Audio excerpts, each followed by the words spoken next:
आदाब नाज़रीन, अदबनामा का नया एपिसोड लेकर आपका मेज़बान रहमत कलीम आपकी खिदमत में हाजिर है। आज हमारे मेहमान एक ऐसी शख्सियत हैं जिन्होंने कम वक्त में अदब की दुनिया में ऐसी पहचान बनाई है जो किसी मोजज़े से कम नहीं है। मुख्तसर मुद्दत में एक दो नहीं बल्कि 3 दर्जन किताबों के सहारे जिस अंदाज में अदबी दुनिया के अंदर एक नए उमंग को जन्म दिया है, शायद ही ऐसी शख्सियत आज की दौड़ती भागती और तेज़ रफ्तार दुनिया में आपको देखने को मिले।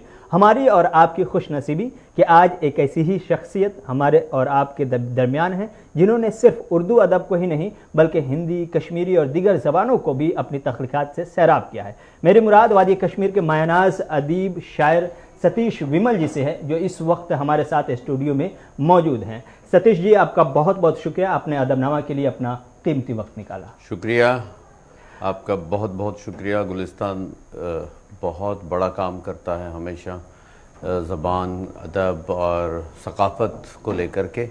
मैं अपने आप को खुशनसीब समझता हूँ कि आपके स्टूडियो में बैठने का, आपके साथ हम कलाम होने का मुझे मौका मिला।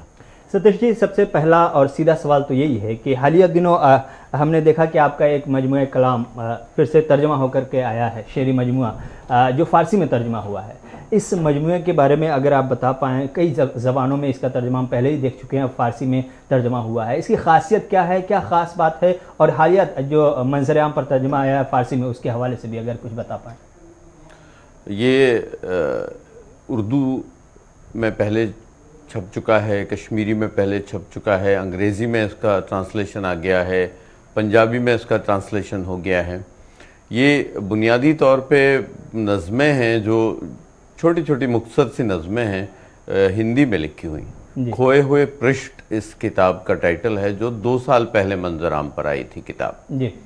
सिर्फ 2 साल के अंदर इस किताब के 6-7 ट्रांसलेशंस अभी तक छप के लोगों तक पहुंच चुके हैं और 5-8 ट्रांसलेशंस पे लोग काम कर रहे हैं।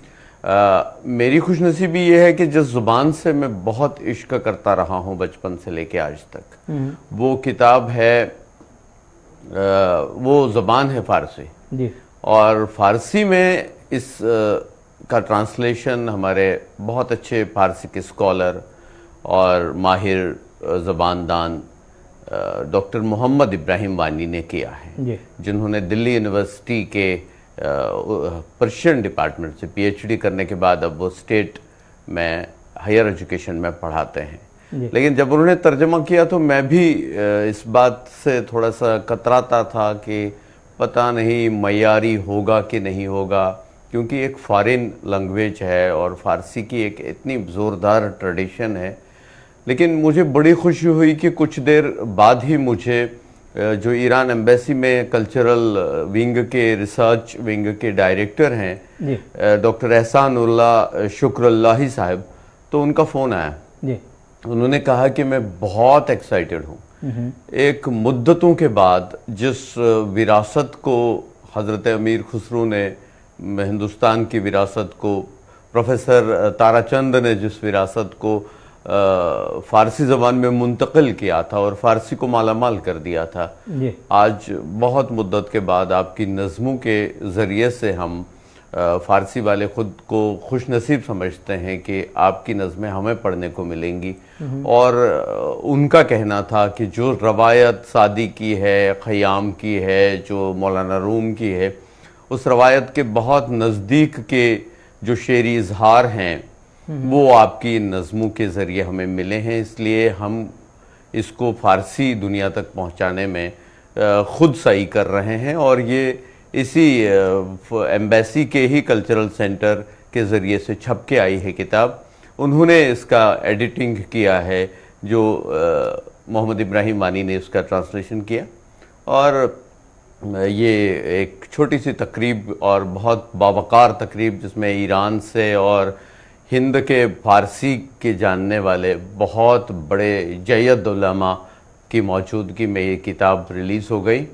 मैं ख़ुद को खुशनसीब समझता हूँ कि मुझ जैसा एक छोटी सी मकामी हिस्स और आगाही से पैदा हुआ एक शख्स, लेकिन एक बहुत बड़ी रोशन और ताबंदा दरख्शां रवायत का अमीन कैसे बन गया, ये अल्लाह का करम है और उन सूफिया की तालीमात का नतीजा है, उस इल्मी रवायत का नतीजा है जो मेरे पीछे एक मेरा जो होल्डिंग ग्राउंड बन के रह गया है, जिस पे मैं खड़ा हूँ, जिस ज़मीन पर, उसको जरखेज़ किया है उस इल्म व आगही ने, जो इल्म व आगही हज़ारों साल से सारी दुनिया के लिए रोशन मिसाल रही है, जिसे शारदा पीठ कहे हैं।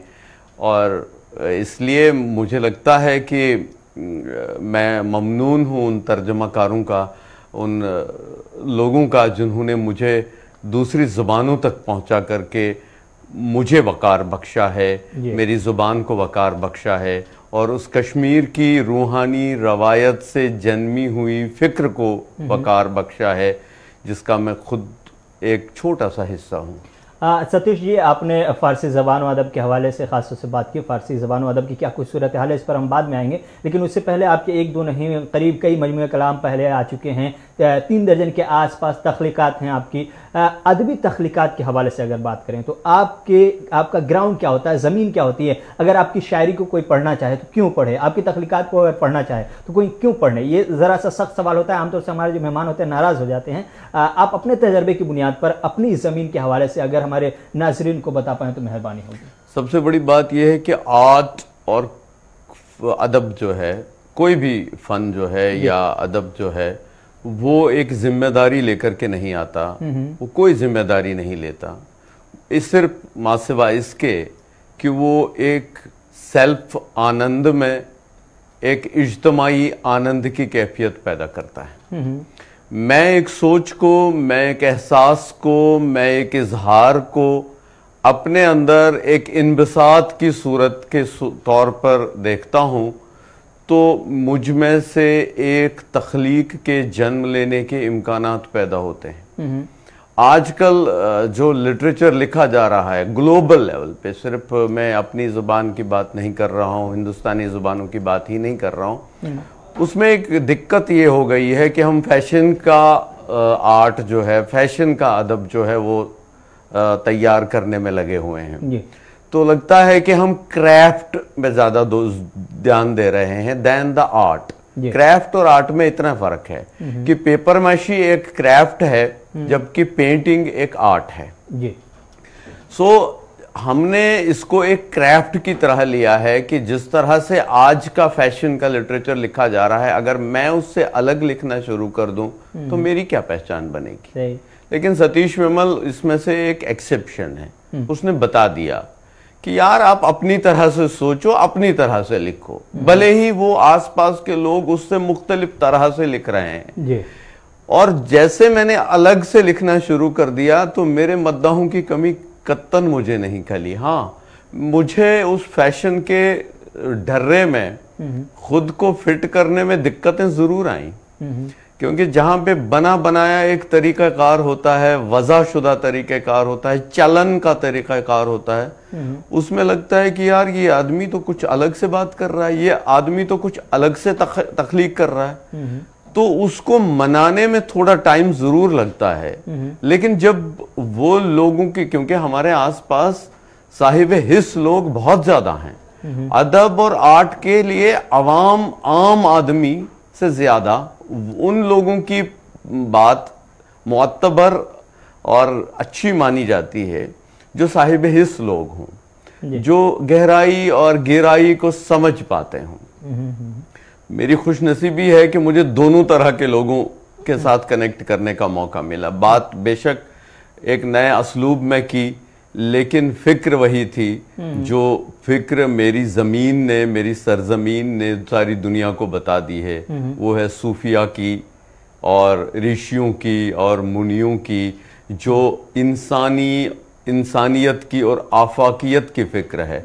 मैं उसके साथ जुड़ा रहा, तो इसलिए मैं आम आदमी के साथ भी उतना ही पॉपुलर हो गया। मुझे इस बात का इत्मीनान है और मैं इसका सिला भी खुद को नहीं देता हूँ, उस इल्मी रिवायत को देता हूँ, उस रूहानी रवायत को देता हूँ जो मेरे विरासत में है।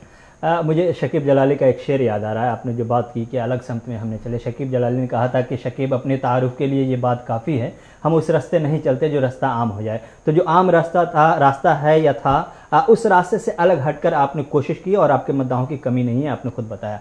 सवाल मेरा ये है कि आम तौर से हमने देखा है कि अगर 2 दहाई 3 दहाई पहले पीछे चले जाएं तो देखेंगे कि उस वक्त जो अदबी तख्लीकात थी या जो अदब से दिलचस्पी रखने वाले लोग थे, दोनों के मेयार को अगर हम देखते हैं आज के मुकाबले तख्लीकात के लिए और सुनने और पढ़ने जो अदबी दिलचस्पी रखने, उन दोनों के मेयार को देखते हैं तो कहीं ना कहीं हमें गैप नजर आता है। क्या ये गैप आपको दिखाई देता है कि आज की जो तख्लीकात आ रही है उसके मेयार में भी कमी है और जो पढ़ने और सुनने वाले हैं उसके भी मेयार में कहीं ना कहीं कमी? बिल्कुल नहीं जी, सिर्फ बीच में बाजार आ गया है। अच्छा, कमी नहीं है, बीच में बाजार आ गया है, सेल्समैनशिप ज्यादा हो गई है, शो ज्यादा हो गया है, ठहराव कम हो गया है। क्योंकि अब पहले जो होता था कि हमारे पास एक रिसाला है, उस पर कोई तख्लीक छपी हुई है या कहीं कोई पेंटिंग एग्जिबिशन है तो मैं उसे देख रहा हूँ, कहीं कोई समा की महफिल है, मैं किसी आर्टिस्ट को सुन रहा हूँ, तो एक ठहराव की सी कैफियत थी और एक तासुर जो है वो बहुत देर पा होता था। मैं उसको लेकर के घर जाता था और कोई डिस्ट्रैक्शंस नहीं थे। वो एक लाइफस्टाइल की चीज थी जो मुझे ठहराव के साथ उसको सोचने, उसको खुद में जज्ब करने, उससे लुत्फ लेने और उसको अपनी जिंदगी का हिस्सा बनाने में मदद करता था। इसलिए मुझे वो शेर याद रहते थे, इसलिए मुझे वो पेंटिंग याद रहती थी, इसलिए मुझे वो आर्टिस्ट याद रहता था जो मेरे सामने परफॉर्म करता था। लेकिन आजकल क्या है कि मैंने एक अच्छी तख्लीक सुनी, उसके बाद 1 मिनट के बाद मैंने अपना सेल फोन उठाया और पता नहीं फेसबुक पे 250 और चीजें देख ली। वो मैं उस अच्छी चीज का भी असर ज्यादा देर खुद पर रख नहीं पाता। डिस्ट्रैक्शन बहुत है, ठहराव की कमी है और सबसे बड़ी बात है कि आर्ट जब आप बेचना शुरू कर देते हैं, उसी तरह जिस तरह एक एक्टर जो कॉमर्शियल टाइप का काम करता है, उसी की तरह से आप दूसरे दिन स्टार बनना चाहते हैं, तो वो एक बीच में आपको खलीज दिखाई देती है जो पुराने और आज के जमाने के बीच में। नहीं तो मयार की कोई कमी नहीं है। मैं यहाँ तक कहता हूँ कि मैं जिस कश्मीर से आता हूँ वहां पे 2-3 जुबानों पर मेरी अच्छी खासी नजर है। बस एक आर्ट एप्रिशिएटर, वो ये कश्मीरी, उर्दू, हिंदी या पहाड़ी, गोजरी, डोगरी, इस तरह की जुबानें जो मेरे आसपास है, मयार की बिल्कुल कमी नहीं है। कुछ लोग ये कहते हैं कि जो अदबी मयार है या आर्टिस्टिक मयार है उसमें गिरावट आई है, बिल्कुल नहीं आई है। एप्रिसिएशन में गिरावट आई है। मैं कुछ ऐसे लड़कों को जानता हूं, मैं कुछ ऐसी नौजवान पीढ़ी से जुड़े हुए लोगों को जानता हूं जिनमें इतनी ज्यादा सलाहियतें हैं कि हम उनको अपने जो सफ़े अव्वल में रखे हुए हमने लोग हैं, जिनकी ओर हम देखते हैं बड़े फख्र के साथ और जिन्हें हम अपना रिप्रेजेंटेटिव मानते हैं, उतनी सलाहियतें हमारे नौजवान पीढ़ी के पास आज भी हैं। लेकिन हाँ, ये है कि हम एप्रिसिएशन में कहीं पे कमी है। शायद यही डिस्ट्रैक्शन सबसे बड़ी वजह है जो मैंने आपको बताया, नहीं तो कोई खलीज नहीं है, कोई नाउमीदी की भी बात नहीं। ऐसे में एक चीज़ है जो आजकल खास तौर से मुशायरे के अगर हवाले से बात करें, जो आजकल शायरी हो रही है, हमने ये देखा है, मेरा ये अपना ज़ाती तौर पर ऑब्जर्वेशन है, मुशाहिदा है कि आजकल के जो शायर हैं, जिसे हम नौजवान शायर कह सकते हैं या दूसरी पीढ़ी के, दूसरी नस्ल के शायर कहते हैं, ये आजकल लोगों की पसंद क्या है उसको देखते हुए अपनी शायरी तैयार करते हैं, अपनी गज़लें कहते हैं, अपनी नज़में कहते हैं। हमने इससे पहले देखा है कि वो समाज को, मुआशरे को, मसाइल को, अवामी मसाइल को देख करके अपनी शायरी में उसको जगह दिया करते थे। आजकल लोगों की पसंद को देखा जाने लगा। क्या आज मुझे सोशल मीडिया पे उसे अपलोड करके 10 मिनट में कितनी लाइक्स आई हैं वो मयार बना है जी, मेरी एक्सेप्टेबिलिटी का, मेरे कद का और मेरी पॉपुलैरिटी का। यही बात आप भी कह रहे हैं दूसरे लफ्जों में कि बाजार बीच में आ गया है। ये भी एक किस्म का बाजार ही है। बाजार ही। फेम कैसे मिलती है, छोटी छोटी चीजों को, या हमने एक लॉबीज बना रखी हैं आज के दौर में, क्योंकि जो इस तरह के जब बाजार हर एक के हाथ में आ गया, पहले बाजार तक रसाई बहुत मुश्किल थी, आज हर एक के हाथ में मल्टीपल प्लेटफॉर्म्स वाला बाजार है जिसे सेल फोन कहते हैं। ठीक है। तो आपके पास कितने ही सोशल मीडिया के इस पे दस्तयाब हैं सॉफ्टवेयर्स या ये प्लेटफॉर्म्स, तो आप उन पर डाल के देखते हैं कि आपने कितने ग्रुप्स के साथ अच्छा बनाया है, कितनों को आपने उनकी वाहियात चीजों पर भी लाइक किया है, उनका लाइक आपको भी मिलना चाहिए, ये आप 2-2 मिनट के बाद देखते हैं। तो फिर आप अपने दिल की बात कहां करेंगे, फिर आप समाजी शऊर की बात कहां करेंगे, फिर आपने वो करना है जिसपे आपको इंस्टेंट लाइक मिले, चाहिए वो बात अदबी मयारात के हिसाब से छोटी, ओछी, कमतर, कमजरफाना इजहार हो, तो आप करते रहेंगे और आपको जितनी वाहवाही मिलेंगी आप खुद को भी कहेंगे कि इतना बड़ा मैं पॉपुलर हूं, इतना वक्त का मैं तर्जुमान हूं। तो ये दिक्कतें हैं कि बाजार हमारे बीच में घुस गया है, जबकि आर्ट जो है ना ये भीड़ से अलग अप्रिशिएट किया जाता है। ठीक है, ऐसे में अभी शायरी के हवाले से मेरा आखिरी सवाल है, और आखिरी सवाल इसलिए भी क्योंकि आपकी ज़ात से जोड़ के मैं इस सवाल को कर रहा हूँ। हम इस वक्त जो मौजूदा वक्त में देख रहे हैं, शायरों की जो तादाद है या जो तस्वीर है, उसमें 2 ग्रुप सीधे सीधे तौर पर देखने को मिल रहा है। एक ग्रुप तो ये है कि जिनकी तख्लीकात ज़्यादातर हम रिसालों के ज़रिए, अखबारात के ज़रिए पढ़ते हैं। एक ग्रुप वो है जिन्हें हम रोज़ाना या हर दूसरे तीसरे दिन सेलिब्रिटी के तौर पर स्टेज पर आते हुए देखते हैं और वो तालियों की गड़गड़ाहट बटोर करके वापस चले जाते हैं। इसमें माली फ़ायदा भी बहुत होता है, इसका एक बिजनेस क्लास है। कई अदीबों ने हमसे बहुत अच्छे अंदाज में इसकी तफसीलात पेश की हैं। हम ये समझना चाह रहे हैं कि इन 2 ग्रुप को आप मानते हैं? अगर मानते हैं तो फिर आप इसमें से किस ग्रुप में से हैं? ये दोनों ग्रुप हैं जी, इसको हम नजरअंदाज नहीं कर सकते क्योंकि हम देख रहे हैं इन दोनों ग्रुप्स को सामने जी। और जो अखबारों में छपते हैं ये नहीं है कि वो मयारी है, ये नहीं है कि जो स्टेज पे ताली हासिल करता है बहुत जल्दबाजी में वो गैर मयारी है। ठीक है, ये भी कोई कसौटी नहीं है। हमने देखा है कि जो मुशायरों में बहुत पॉपुलर हुए लोग हैं उनमें से भी कुछ लोग बहुत दिल मोह लेते हैं और उनका तासुर देर पा होता है। जो असली फन है ना वो इंस्टेंट रिएक्शन से हम उसका तायुन कदर नहीं कर सकते, कतन नहीं कर सकते। उसका तासुर देर पा कितना है, क्योंकि लिटरेचर अखबार नहीं है, आपका न्यूज बुलेटिन नहीं है कि आपने कह दिया मकसद पूरा हो गया, आपकी व्यूवरशिप हो गई और शाम को क्या करें, उसके बाद क्या करें, दूसरे दिन उस खबर की कोई अहमियत नहीं रह जाती। बट फन जो है, अदब जो है, लिटरेचर जो है वो देर पा असर का ही नाम है। और सबसे बड़ी बात ये कि हर कोई शायर, हर कोई आर्टिस्ट अपने मकामी असरात और अपनी मकामी मुहावरे और ज़मीन के हिसाब से इजहार देता है अपने ख्याल को, लेकिन अगर वो मकामियत के हवालों की बैसाखियां लिए हुए ही खड़ा रह पाता है तो फिर वो अपने इलाके में ही महदूद हो जाता है। ठीक है, हमने बड़े लोगों को देखा है, टैगोर से लेकर के मौलाना रूम तक, हमने खलील जिब्रान से लेकर के जो लियो टॉलस्टॉय तक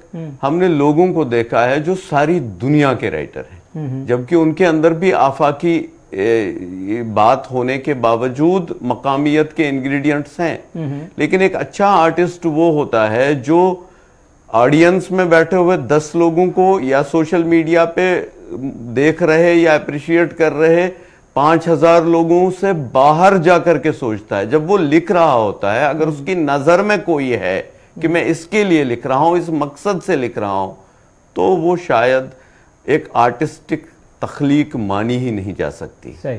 उसकी नजर में हो कि पहले जो मैं ये बात कर रहा हूं ये इबादत की तरह एक कैफियत इनबिसात आनंद के हिसाब से तैयार कर रहा हूं, फिर दूसरों को उसमें शरीक कर रहा हूं। ये उर्स सजाने की बात है। मैं खुद अपने आप के साथ किसी चीज का उर्स मना रहा हूं, उसके बाद उस उर्स में आपको शरीक कर रहा हूं और दूसरों को शरीक कर रहा हूं। उनकी मर्जी है, जिसको शरीक होना है हो जाए, मजा नहीं आए उठ के निकल जाए। उर्स सजाने वाला ये नहीं देखता है कि वो भीड़ में आया हुआ आदमी कितना आनंद लेता है कितना नहीं लेता, उसको उर्स सजाने से मतलब है। सही। अब फ़ारसी ज़बान और अदब के हवाले से आपकी शेरी मजमूआ का तर्जमा आया फ़ारसी ज़बान में। आम तौर से करीब में 50 से 60 अदीबों के, उर्दू के ख़ास तौर से सारे अदीब थे, इनका इंटरव्यू किया। इस दरमियान हमने ये जानने की कोशिश की कि फ़ारसी की क्या सूरत हाल, फ़ारसी ख़ास तौर से फ़ारसी ज़बान और अदब के हवाले से। हमें एक तासुर ये मिला कि फ़ारसी ज़बान और अदब उसी तरह से कैंपस के अंदर महसूर होकर रह गया है जिस तरह से उर्दू अदब है। क्या आप मानते हैं कि ये फ़ारसी ज़बान अदब सिर्फ और सिर्फ यूनिवर्सिटियों के कैंपस तक ही महदूद है? बिल्कुल, हिंद में तो ऐसा हाल है जी, लेकिन हाँ, पर्शिया में ऐसा हाल नहीं है। और पर्शियंस जो पूरी दुनिया में फैले हुए हैं वो तो उसे इस्तेमाल दिन में उसी तरह करते हैं जिस तरह वो सांस लेने का इस्तेमाल करते हैं। तो इसलिए वो ज़बान अभी जिंदा ज़बान है। उस ज़बान का हाल अभी संस्कृत जैसा नहीं हुआ कि उसके बोलने वाले, उसको बरतने वाले लोग नहीं रहे। लेकिन हाँ, एक खुशनसीबी की बात हिंदुस्तान के लिए नई तालीमी पॉलिसी में पैदा हुई है। ठीक है, इसके लिए तो हम शुक्रगुजार हैं सरकार के। वो ये कि उन्होंने फारसी जुबान को इंडियन जुबानों का दायरे में रखा है। वो एक फॉरेन जुबान अब नहीं है। सही। जैसे ही नई एजुकेशन पॉलिसी देश भर में लागू होगी तो आपके स्कूल में, बेसिक स्कूल में ऑप्शन आपको मिलेगा कि आप फारसी का इंतखाब कर सकते हैं। और सरकार के लिए मैंडेटरी है कि वो आपके लिए स्कूल में फारसी पढ़ाने का इंतजाम करें अगर आपके पास एक खास परसेंटेज बच्चों की है। और कश्मीर में तो एक बहुत पुरानी रवायत है। पूरे हिंदुस्तान में वैसे बहुत देर तक फारसी जानने बोलने वाले लोगों की हुकूमतें रही हैं। और कश्मीर में तो 600 साल तक लगभग फारसी का जो दबदबा रहा है, सरकारी जुबान रही और आम लोगों की जुबान रही, अदब की जुबान रही और बड़े मकालबों की जुबान रही, इल्म अदब के इजहार की जुबान रही। तो मुझे लगता है कि कश्मीर जैसी जगह पर बहुत सारे लोग जो हैं इसको ऑप्ट करेंगे नई एजुकेशन पॉलिसी से। इंडिया में भी ठीक है, जब ये आम लोगों के साथ जुड़ जाएगी तो फिर ये रोजगार के साथ भी जुड़ जाएगी। और जब इस तरह के चीजें जो हैं किसी भी जुबान के साथ मुंसलिक हो जाती हैं तो वो जुबान आगे बढ़ जाती है। जैसे अंग्रेजी आप पढ़ेंगे तो आपको बेहतर नौकरी मिलेगी। आप अंग्रेजी पढ़ेंगे तो आपके रोजगार कमाने के चांसेस वर्ल्ड ओवर ज्यादा हो जाएंगे। तो इसलिए आप अंग्रेजी पढ़ते हैं ना। तो जब रोजगार और इस तरह के जो कैरियर्स हैं आपकी जुबानों के साथ जुड़ जाते हैं तो उसके बड़ा होने के, उसके तरवीज पाने के इम्कानात और ज़्यादा रोशन हो जाते हैं। उर्दू ज़बान व अदब की तरफ आना चाहूँगा, चूँकि उर्दू ज़बान व अदब में रोज़गार की बड़े पैमाने पर कमी है, दूसरी ज़बानों में भी है, लेकिन उर्दू को लेकर के खास तौर से इसलिए भी जानने की कोशिश कर रहे हैं क्योंकि जम्मू कश्मीर में एक बड़ी आबादी है जो उर्दू ज़बान बोलती है, पढ़ती है, लिखती है। और हिंदुस्तान के अगर मंजरनामे को देखें तो हिंदुस्तान में भी अभी भी ऐसी आबादी है जो उर्दू में दिलचस्पी रखती है और बड़ी तादाद में आप PhD होल्डर को देखेंगे कि वो बेरोज़गार हैं। उर्दू ज़बान व अदब की एक तो आप मौजूदा जो सूरत हाल है उस पर तबसरा ज़रूर कीजिए और ये भी बताइए क्या उर्दू के साथ साथ फारसी के साथ साथ उर्दू को भी रोज़गार से जोड़ने की कोशिश होनी चाहिए थी या हो जानी चाहिए थी या अब करने की ज़रूरत? बिल्कुल बिल्कुल ज़रूरत ही नहीं। इसमें जो नई एजुकेशनल पॉलिसी है इसमें तो इन चीज़ों के लिए इम्कानात बहुत ज़्यादा रोशन है, इसलिए मैं नाउमीदी की बात कभी नहीं कर सकता। अब हाँ, लेकिन नाउमीदी हमारे किरदार में है, हमारे जो सलूक में है ज़ुबानों के लिए। आप देखिए कि आप किसी भी पर्शियन नोइंग आदमी से बात करिए, आप उसे अंग्रेजी में बात करिए क्योंकि आपको पर्शियन नहीं आती, लेकिन उसका जवाब पहली जो अवलीन फुर्सत में आएगा वो पर्शियन में आएगा। आप उसको मालूम है इसे पर्शियन नहीं आती, ये अंग्रेजी में मेरे से बात करना चाहता है, लेकिन उसके मुंह से निकल जाएगी तब भी पर्शियन, इसलिए कि वो पर्शियन जुबान से इस कदर मोहब्बत करता है जिस कदर वो अपने वजूद से करता है। सही।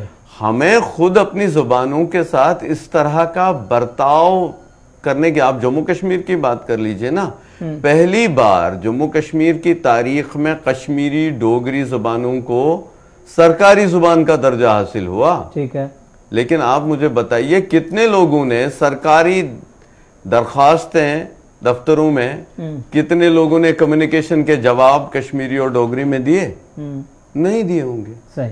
और जहां वो लोग देंगे, मुझे याद है कि मैं कुछ दिन पहले मेरे पास एक दफ्तर के ऑफिसर आए तो उन्होंने मुझे कहा आप कहाँ हैं, आपकी मदद की जरूरत है। तो सड़क पे एक जगह मुलाकात हुई, हम ट्रैवल कर रहे थे, गाड़ी रोकी वो एक दरख्वास्त लेके आए, कश्मीरी किसी को मेमो दिया था उन्होंने दफ्तर में, उसने कश्मीरी में जवाब दिया था। उन्होंने कहा हम उसे ना भी नहीं कह सकते क्योंकि ऑप्शनल लैंग्वेज, अब किसी से पढ़वाना है।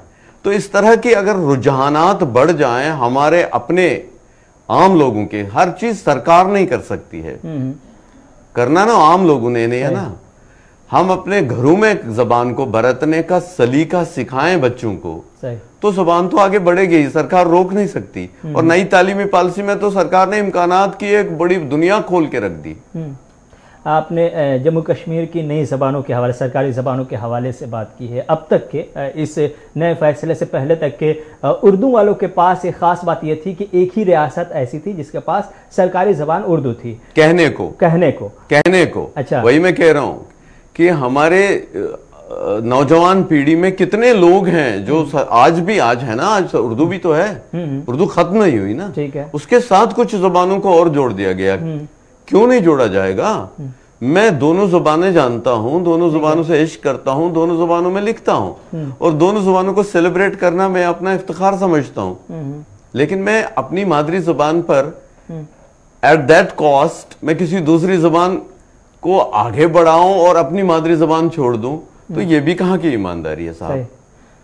तो मैं ये कह रहा हूं कि हमारे पास इम्कानात हैं, उर्दू अभी भी है, कितने लोग इस्तेमाल कर रहे हैं। जब लोग इस्तेमाल करना शुरू करेंगे, हमारे हर दफ्तर में एक ट्रांसलेशन सेल बनाना जरूरी हो जाएगा, तो कितने रोजगार के वसीले बढ़ जाएंगे। 5 जुबानें हमारी एक जगह है जम्मू कश्मीर जहां पे 5 जुबानों में आप सरकारी कामकाज कर सकते हैं। करना किनको है? सरकारी अफसर तो आदी हो गया है अंग्रेजी में काम करने का, उसको मजबूर करना है अवाम ने, पॉपुलेशन ने, लोकल पॉपुलेशन। उसके पास 5 जुबानों की चॉइस है, सही, वो करे इस्तेमाल, और मजबूर है सरकार कि वो हर दफ्तर में एक ट्रांसलेशन सेल खोल देगी, और कितने रोजगार के मौके मिल जाएंगे पढ़े लिखे लोगों के। हमने कई जम्मू कश्मीर के अदीबों से जब ये सवाल पूछा तो उन्होंने कहा कि उर्दू के साथ ये नाइंसाफी हुई है, उर्दू के साथ कहीं ना कहीं ये तो बेसिकली क्या दिक्कत है। जिसने कहा कश्मीरी पहली बार सारी तारीख में, कश्मीरी जुबान की तारीख में कभी ये जुबान सरकारी जुबान नहीं रही। अच्छा। कभी डोगरी सरकारी जुबान नहीं रही। जब कश्मीर के राजा हुकूमत करते थे तब भी नहीं थी, तब भी फारसी, संस्कृत और कुछ और जुबानें होती थी। पहली बार कश्मीरी और डोगरी इसका हिस्सा है, उससे उर्दू को क्या हो गया? कुछ भी नहीं। अच्छा, हम तो आज भी बोल रहे हैं, आपका चैनल उर्दू में ज्यादा से ज्यादा प्रोग्राम करता है, मैक्सिमम प्रोग्राम तो करता है। हाँ। तो कितना पॉपुलर है। सही, उर्दू खत्म नहीं। मैंने कहा ना कि हम जितने कश्मीर की एक खास रवायत रही है साहिब, वो ये कि कश्मीर हमेशा मल्टीलिंगुअल एंटिटी रहा है, जबकि मेजर लैंग्वेज कश्मीरी हमेशा रही, हजारों साल से। सही। कश्मीर ने संस्कृत के सबसे बड़े स्कॉलर जो इंडिया में हैं, जिनको ग्लोबल लेवल पे सेलिब्रेट किया जाता है, उसका 70 to 80% कश्मीरी स्कॉलर्स ने किया है। सही। और उनकी मादरी जबान कश्मीरी थी। कश्मीरी बोलते हुए वो संस्कृत में भी लिख सके और कश्मीरी को भी आगे बढ़ा करके ललदत के मय्यार तक की शायरी के उस स्टेटस तक पहुंचा सके। तो हम तो फारसी में गनी कश्मीरी को पैदा कर रहे हैं जो ईरान में पढ़ाया जाता है। सही। तो हमने तो कभी ये तासुब देखा ही नहीं है। जो उर्दू का प्रोफेसर है वो आकर के कहते हैं उर्दू के साथ बड़ी नाइंसाफी हुई। मैं कह रहा हूं यार, मैंने तो कभी उर्दू किसी क्लास में पढ़ी नहीं है। मैंने उर्दू के इतने दीवान छाप दिए हैं, मेरे घर में उर्दू पढ़ाई जाती है, मेरा बच्चा फारसी जानता है, उर्दू जानता है, संस्कृत जानता है, हिंदी जानता है, वहां पे कोई प्रॉब्लम नहीं है। तो आप लोगों के जहन की प्रॉब्लम ये आप क्यों बांट रहे हो सियासतदानों की तरह? सही। अदीबों और दानिश्वरों का ये काम है कि वो सरहदें मिटाएं। हम सरहदें तैयार कर रहे हैं। ठीक है, इन सरहदों की बात की, हमारे पास वक्त कम है, लेकिन 2 सवाल ऐसा है जिस पे मुख्तसरन आपका जवाब चाहिए ही चाहिए। पहला सवाल तो ये है कि आपकी नज़र में जम्मू कश्मीर के अंदर जो उर्दू के अदीब हैं, कश्मीरी के अदीब हैं, डोगरी के अदीब हैं, या इन तीनों ज़बानों के जो पढ़ने लिखने वाले हैं, उनके सामने क्या कुछ मसाइल हैं, कुछ हैं आपकी नज़र में ऐसी दिक्कतें जिसको हल करने की ज़रूरत है? हाँ, कुछ अच्छी चीजें हो सकती थी जो नहीं हुई हैं।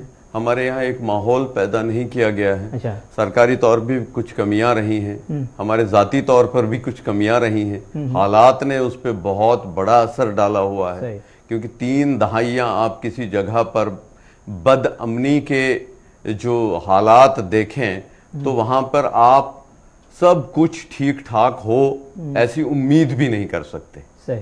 हम उम्मीद करें कि अगले दिनों में हमारे पास एक साजगार माहौल हो, क्योंकि इल्मो अदब की, दानिशमंदी की, अक्लो दानिश की, आगही की, फिक्र की बात तब होगी ना जब आपके आसपास वैसा माहौल हो, जब जिंदगी जीने की मुसीबतें आपके सामने खड़ी हों, तो ये चीजें तो सफर होनी ही होनी। सही है। आखिरी सवाल ये है कि आपकी करीब 30 के आसपास तख्लीकात है, किताबें हैं, शेरी मजमूए भी है और दीगर अदबी तख्लीकात हैं। अगर कोई कारी, कोई अगर पढ़ने वाला अगर हासिल करना चाहे तो क्या उसे आपसे रब्ता करना होगा या कहीं और भी दस्तयाब लाइब्रेरी वगैरह? बहुत सारी किताबें जो हैं कई पब्लिशर्स ने छापी हुई हैं, उनके एड्रेसेस गूगल और बुक प्लेटफॉर्म से मिल सकते हैं। कुछ ऑनलाइन मिलती हैं, कुछ के ई बुक्स हैं और कुछ किताबें मेरे पास भी हो सकती हैं। कोई यार दोस्त पढ़ना चाहे तो हम बड़ी खुशी से दे देंगे। बहुत बहुत शुक्रिया सतीश विमल जी, आपने तमाम सवालों का बड़ी बेबाकी के साथ जवाब दिया। हम ऐसी उम्मीद कर रहे थे कि ये इंटरव्यू और लंबा हो, लेकिन वक्त हमें इजाज़त नहीं देता, इसलिए हम यहीं पर रोकना चाहेंगे। सतीश जी, आपका एक बार फिर से बहुत बहुत शुक्रिया तमाम सवालों का जवाब देने के लिए और हमारे साथ स्टूडियो में मौजूद रहने के लिए। दुआ करते हैं कि जल्द ही सतीश जी के जैसी एक दूसरी शख्सियत के साथ आपके साथ मुलाकात होगी। तब तक के लिए हमें और सतीश जी को इजाज़त दीजिए। खुदा हाफिज़।